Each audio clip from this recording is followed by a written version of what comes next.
There we go. Okay, part of what I'd like to talk about here is critical thinking. You hear things every day. How do you know it's true? And why do you believe it just because somebody else told you? Do you ever think deeply about what you're told? What do you believe here when you come to church? What do you believe? Is it different than what you believe when you go to school? Or can you defend what you believe? When you say, well, I believe in Jesus, can you tell me why?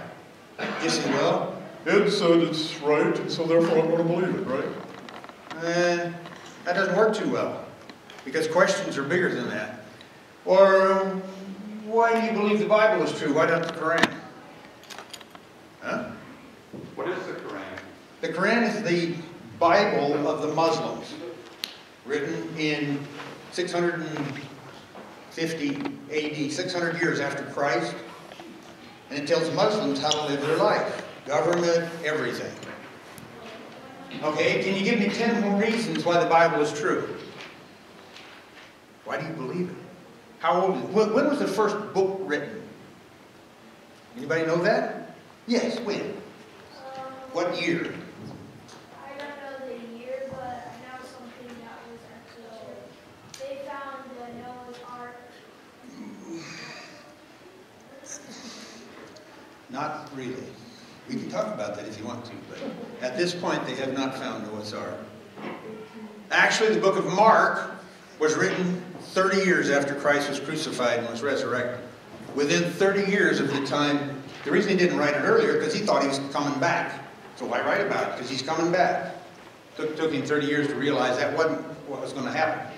That's not what I'm going to talk about. Let's start with the age of the earth. How do you know the age of the earth is old? Oh, we're told it's old, 4.5 billion, 4.6 billion years old. Any idea why they think that? Yeah. That's true, but what do they use for evidence? They use studies of how old the rocks are. Okay, that's good. Yes? Fossils and how monkeys and And that's what they say. Yes? Carbon dating. Carbon dating. We'll touch just a little bit on carbon dating here. Any other thing? Yes? the Grand Canyon little The layers in the Grand Canyon. Yes, we'll talk about that tonight. All right? Okay, let's jump in then. Who am I? All right? In 1970, I rode a motorcycle cross country. 11,000 miles in 3 months. Stayed in a hotel once. How about that? Slept on the ground the whole time. How cool is that, huh? This is my brother and I up in Seattle. Note who signed my college diploma right there. How cool is that, eh? Ronald Reagan. It says Ronald Reagan. Isn't that amazing? When he was the governor of California. Yeah, I know, I'm ancient, right? And then I went into the flight program for the Navy. Down Pensacola. Ooh, isn't that a sharp-looking uniform? I spent 3 years down in Antarctica flying in a C-130 that has skis on it, an big airplane, 70-ton airplane, 4 engines on the thing, flying scientists around. That's a picture of the South Pole right there. Know anybody that's ever been to the South Pole? Do now. That's right. Actually, the next year I went to Greenland and did the same thing, where we studied the thickness of the ice. So, yep, I've been a lot of places. Okay, that's a picture of one of the airplanes taking off. In the back is Mount Erebus, an active volcano spewing out steam and ash all the time. And that's the wing of the airplane. Okay, now jumping on to what we're dealing with here. Keep this in mind. C.S. Lewis. Who is C.S. Lewis? What books did he write? Yes? Chronicles of Narnia. Very good. Okay. And Out of the Silent Planet also. Did you ever read those? Nope, I just read the fictional ones. Well, Out of the Silent Planet is a fictional. Finlandia and all those. Okay. The most dangerous ideas in a society are not the ones being argued, but the ones that are assumed. And there's lots of things assumed. When you hear a scientist or somebody say, the consensus is thus and so, that's not science. consensus is not science. Consensus is, well, everybody votes. That's politics, is consensus. Science, you go in the lab and you make it happen. If you can't make it happen, it's not real. It's not science. You can have a good opinion on something. You can have a consensus on something, but until you can do an experiment on it, it's not science. Consensus does not equal science. So be careful when you hear that word. And that's what they're saying. If they're assuming something, they're expecting you to believe it without question. Critical thinking would be questioning what people just lay out there and expect you to believe. Now, here is why this is written in the Atheist magazine in '79. Why is Genesis important? Why did Jesus come into the world? Anybody want to make a guess? Yes? I saw that. No, yes. Okay. Where'd sins come from? No, you weren't here yet. He came. So where'd sins come from? Yes? Adam and Eve. Okay. Very good. That's the usual answer. This guy wrote, Christianity has fought, still fights, and will fight science to the desperate end over evolution. Because evolution destroys utterly and finally the very reason Jesus' life was supposedly made necessary. Destroy Adam and Eve and the original sin, and that's what evolution does. In the rubble you'll find the sorry remains of the Son of God. Take away the meaning of his death. If Jesus is not the Redeemer that died for our sins, and this is what evolution means, then Christianity is nothing. Meaning, without Adam and Eve, Jesus didn't need to come. Because sin was always here. The whole idea there was no sin before Adam sinned. There was no death before Adam sinned. That doesn't work. If you got a 4.5 billion year old world. Okay. Now, yes, I know that, Sydney. Everybody knows that. But look, 4 wrongs squared minus 2 wrongs to the 4th power divided by this do make a right. The idea, if you obscure stuff enough, people don't realize that you're talking about wrong stuff, or not complete stuff, or not real scientific stuff. Now this is very interesting, written by Teddy Roosevelt when he gave a speech over in Europe. He says, it's not the critic who counts, not the man who points out how the strong man stumbles, or where the doer of deeds could have done better. The credit belongs to the man who is actually in the arena, whose face is marred by dust and sweat and blood, who strives valiantly, who errs and comes up short again and again, because there is no effort without error or shortcoming. But who knows the great enthusiasm, the great devotions, who spends himself for a worthy cause, who at best, in the end, the triumph of high achievement, and who at the worst, if he fails, at least he fails while daring greatly, so that his place shall never be with those cold and timid souls who knew neither victory nor defeat. The point is, don't be in the shadows. Stand up for what you believe. Know what you believe.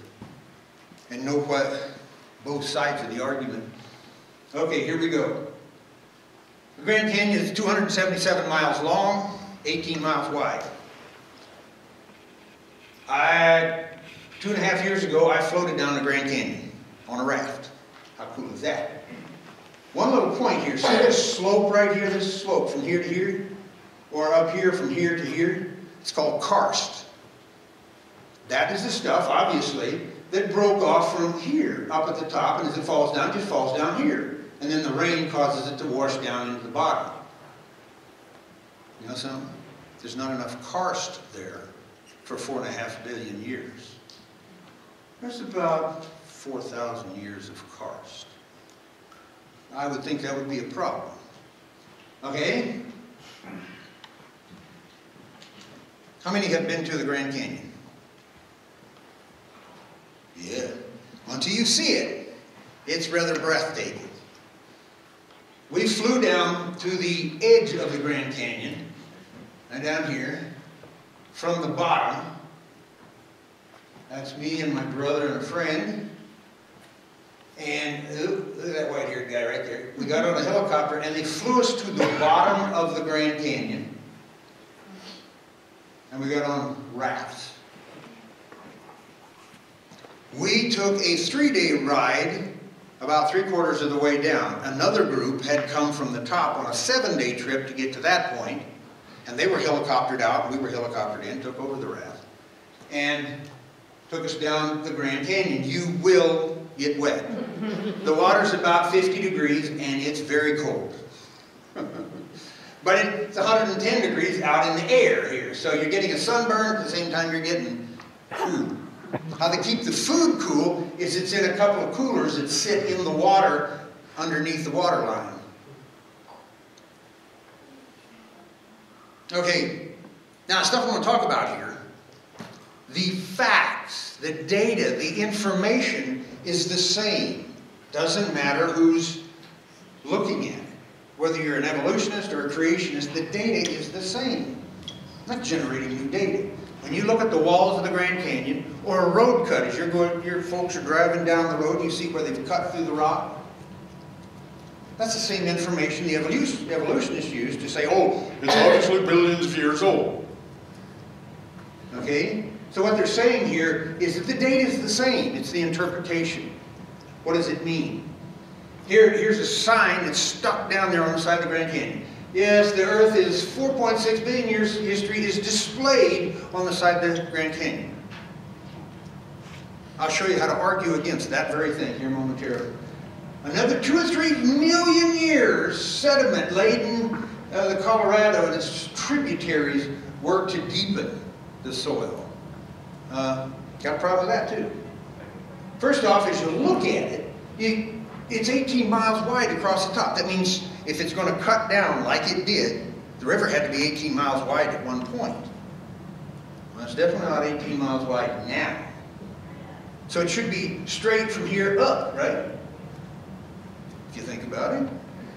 Depends on what your world view is. In Genesis it said, a flood of water upon the earth and everything that is in the earth shall die. Do you know how deep the water was? How deep does the Bible say the water was at the height of Noah's flood? Anybody want to venture again? It says right there in the Bible. Yeah. Somewhat above the tallest mountain. How much? Like, 3 cubits above the highest mountain. What is the highest mountain? how many? Yes? I just Mount Everest. Anybody want to guess how high that is? Yes. It's 29,534 feet. Okay? Does that mean the water was that deep? When Sir Edmund Hillary went to the top of that mountain, what did he find at the top of the mountain? Yeah. Fossils. What kind of fossils? Seashells. He found seashells on the top of the mountain. At the time of the flood, that mountain was not that high. It was thrust up at the end of the flood. It says that every mountain was covered at that time. If you took all the dirt in all the world and you made it the same height, you realize the water would cover the world to 1.7 miles? That's how much water we have here. There's no water on Mars, but oh yeah, sure, we see where the water went here and there, but they don't believe that there was a worldwide flood. I'll show you one point. That is very obvious there was a worldwide flood. Now watch this. See, that's the top of the Grand Canyon. But look at this. A straight line. Now the top of the Grand Canyon has been worn by the weather. So that straight line, they say, oh, that's 1 million years to lay down that layer, right? That's what they'll tell you. Can't be. It was never exposed to the air, because if it was, it'd be chewed up from the rain and the wind, right? I mean, doesn't that make sense? So why did they tell us it's 1 million years? First guy that came up with it was a guy named Lyell. Wrote a book that Darwin took with him when he went sailing on the Beagle. And he was convinced that layers mean lots of time. Well, let's go ahead here.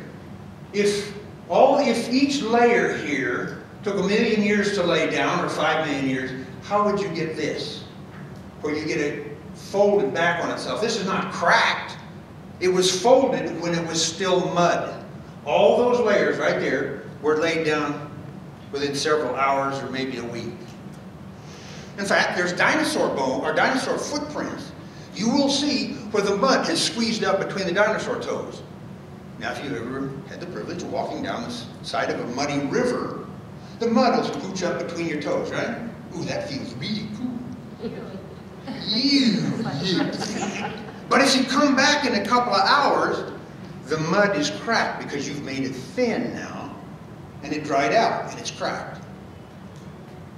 The dinosaur prints are not cracked because those prints were buried very quickly, within an hour or two of the time they were put down.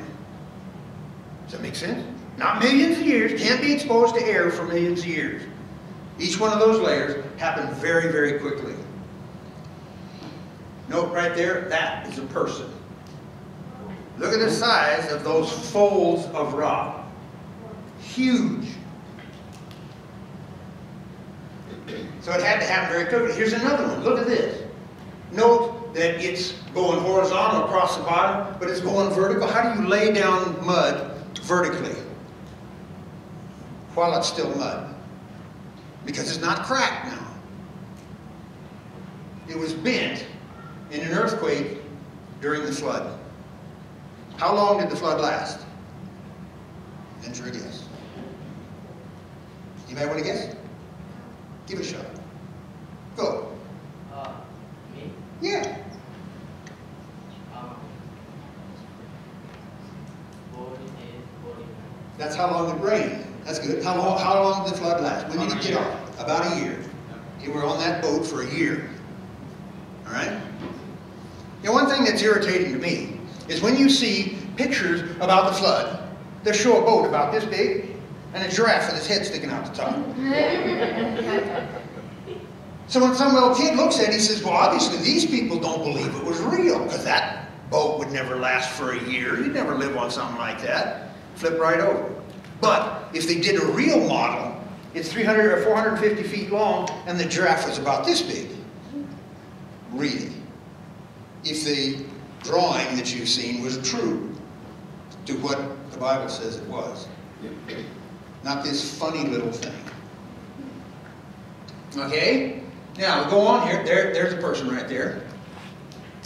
Okay, here's another reason.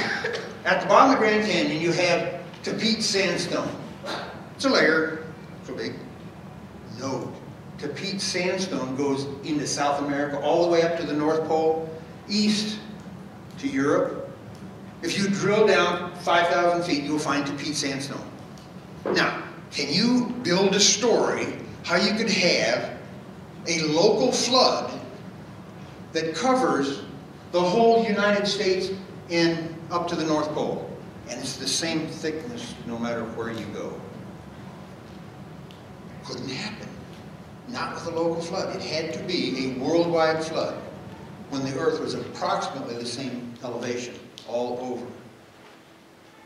Now these points, I mean, that's fact right there. Now how do you interpret that? Oh, billions of years. No, can't happen in billions of years. It's a worldwide flood. How about this one? A fish swallowing another fish. They're buried alive. We're told that, oh yeah, well, the fish, he got sick, you know, and he floated slowly down to the bottom, and then the sand slowly buried him over and preserved him as a fossil. Can't have happened. What happens now?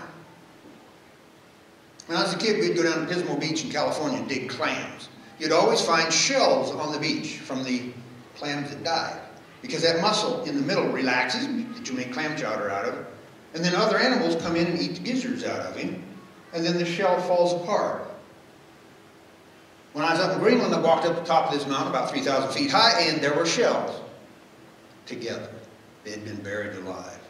As Edmund Hillary found on the top of Mount Everest, shells buried alive, because the shell was still together. Things were buried alive in the flood.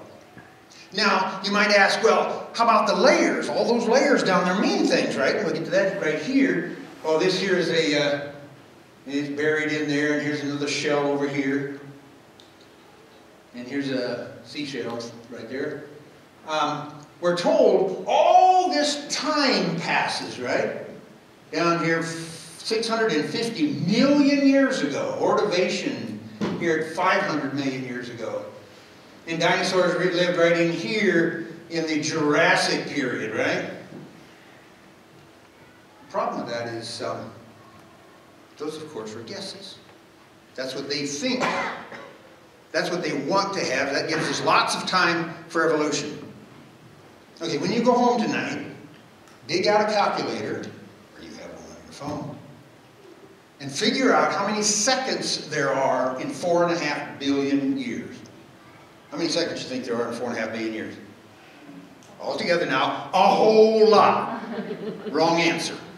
There's actually 1.4 times 10 to the 17 seconds. That's nothing. 10 to the 17? You work with numbers bigger than that in your math class. That's not very many. And then they'll tell you the chance of evolution really happening is so 1 times 10 to the 300, or Sir Frederick Hoyle said 40,000. 1 in 40, 10 to the 40,000. And that's going to occur in 10 to 17 seconds? I don't think so. That's impossible. So, actually, this is what happened.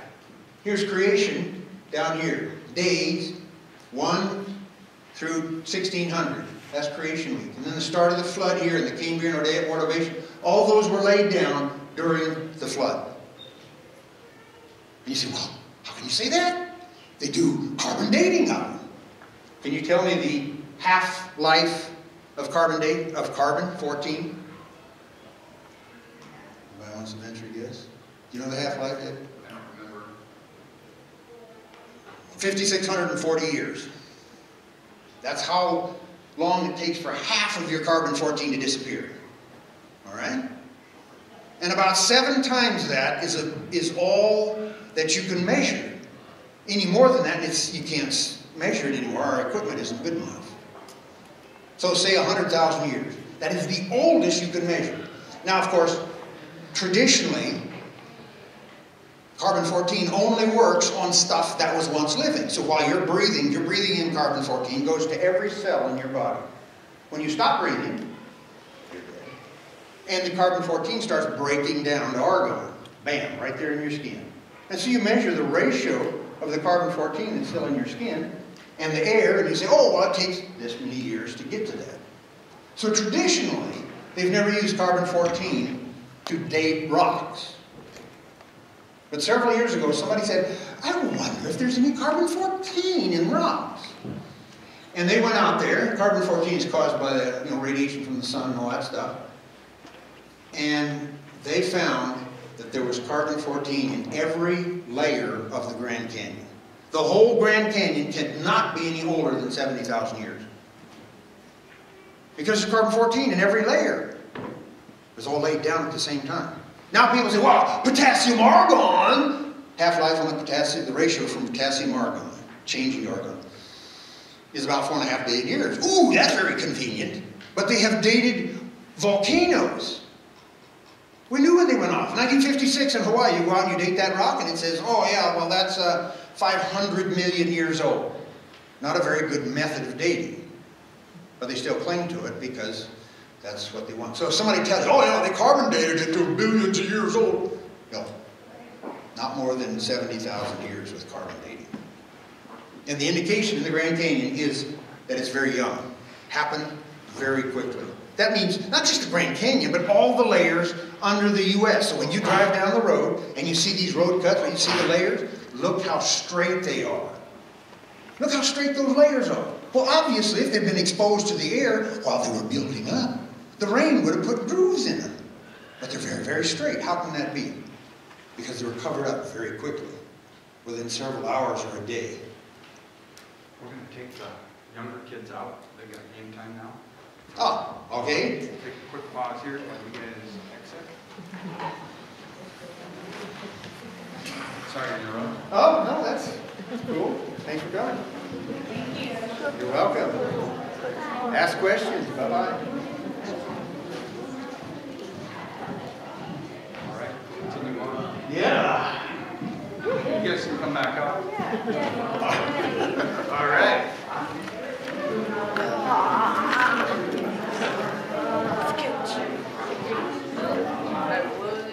What question?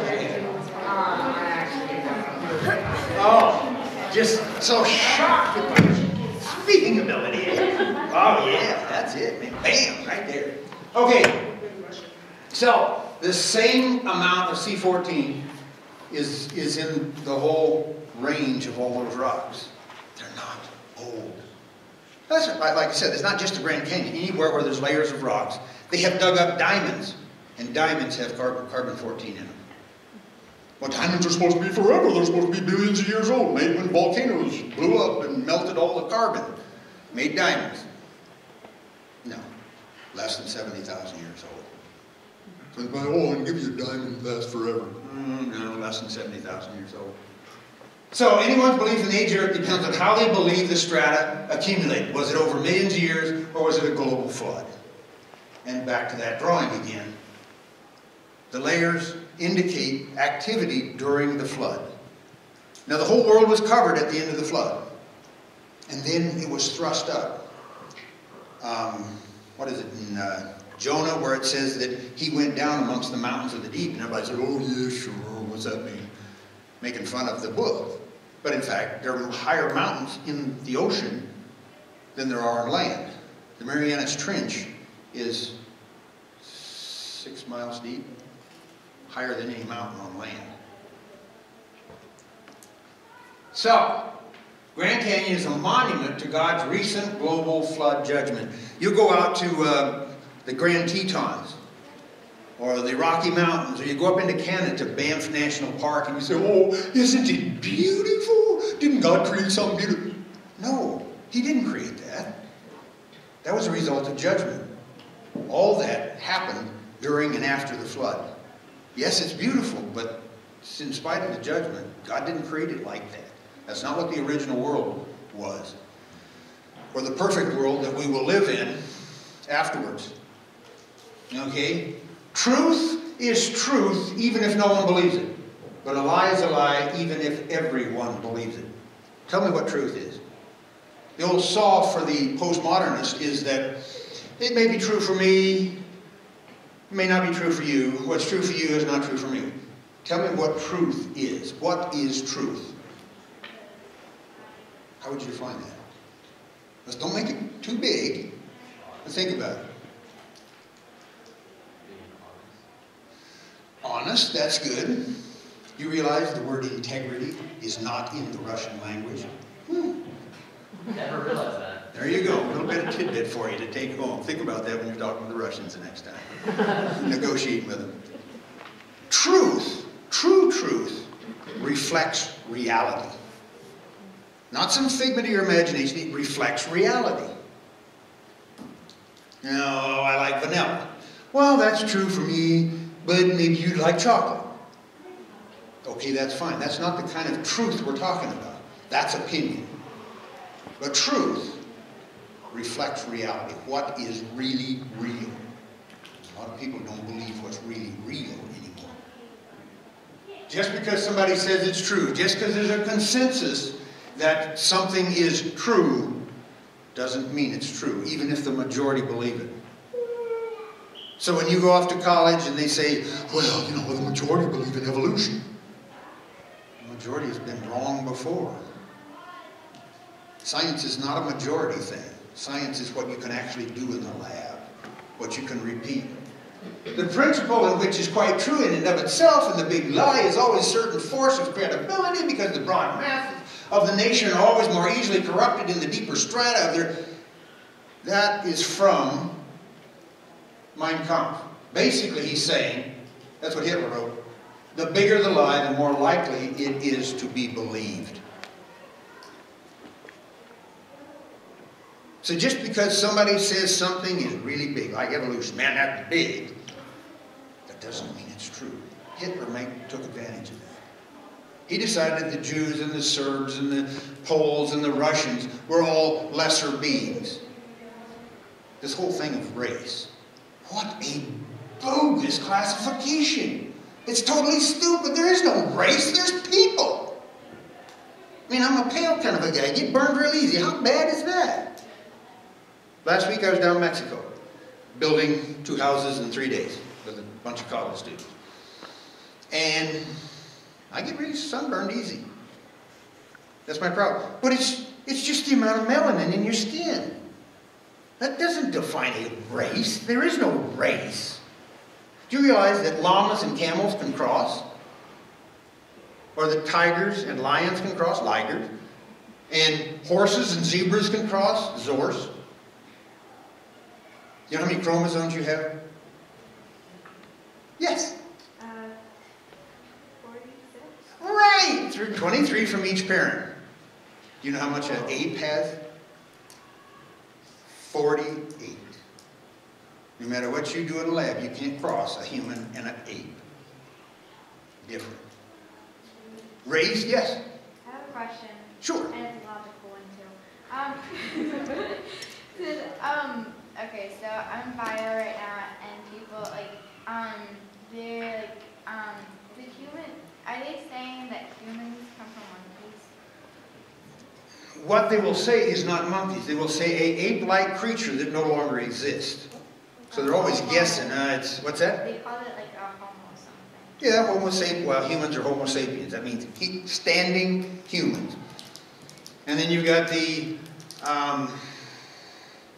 there's whole lots of classifications where you see the little spider monkey on this time, and he gets a little higher and a little taller, and pretty soon he turns into a man. All of those have been agreed that they're not on the line to man. Right? Because evolution does not happen. If you're really interested, I'm supposed to come back next week. I can talk to you about genetic entropy. Entropy is normally used as the second law of thermodynamics. It says everything is breaking down. Everything is tending toward perfect entropy. Same temperature, same organ. No life happens when everything is equal. All right? Well, they've discovered, just recently, that the human genome is doing exactly the same thing. Now, take this home, tell your folks, thanks, Dad, but no thanks. Your folks pass somewhere between 100 and 300 errors in their gene pool to you. And you will pass 300 errors to your kids. And their kids will pass 300 to their kids. And in about 300 generations, about 4,000 years, humans will cease to exist because we will have accumulated so many errors that we can no longer reproduce. Not 100,000 years, not 1,000,000 years. We're breaking down every generation. Now you want to think of something weird? The women were breaking. Within 20 divisions of the moment of fertilization, you have defined your granddaughter's eggs in your daughter's body, in your body. Ooh, that's weird. Okay, we can get into that next week. So, the whole world is not that old. The Bible says, by counting the generations, it's about 6,000 years old. How many years from the creation to the flood? About 2,000 years. How much from the flood to Christ? About 2,000 years. How much from Christ to us? About 2,000 years. So, that's about 6,000 years. All right? What's the number of God? A couple of them. Completeness. 7 is good. That's very good. Does he have another number? 3. Okay, what's the number of man? 6, right? So what's 666? Devil's number. But what does it mean? You got 3 6s. What's that mean? It's man making himself God. Pretty simple. So we've been around for 6,000 years already. 6 being man's number? Okay, that can be another discussion also. So, the bigger the lie, the more it will be believed. And when I started this off, I said, be critical thinkers. I was going to say, if you We're were at a good stopping point, maybe. Yeah, this would be a stopping point. So, do you have any questions? She does that to me too. Yeah, well, that's all right. We can do it. Questions? Yes. Do you think all the continents were together at one point? Well, first, what God created, where Adam and Eve lived, were totally destroyed with the flood. It says they were totally covered. And they probably slid under some mountain, subducted, down like that, all the rest of it. Yes. And then you Pangea, yeah, that's probably true. But it moved then at a much faster rate than it does now. At the time of the end of the flood, they probably moved apart very quickly. That's when the Ice Age, we can talk about Ice Age if you want, that occurred right at the end of the flood, about 200 years after the end of the flood. Because see, if we took the Earth and moved it out to where Mars is, would we have an Ice Age? It'd be really cold. I mean, every year when I'd fly down to Antarctica, we'd fly over 1,500 miles of ice where the ocean froze. And when we'd fly back up in March, it'd be all broken up. Would we have an ice age if the Earth got cold? No. You need to have something that creates warmth to put the moisture in the air to put snow in the Ohio Valley. If it gets cold, then you get no ice age. So you need something like a big upset, a lot of volcanoes at the end of the flood that caused the ice age. Maybe we can give Charlie a round of applause, isn't it?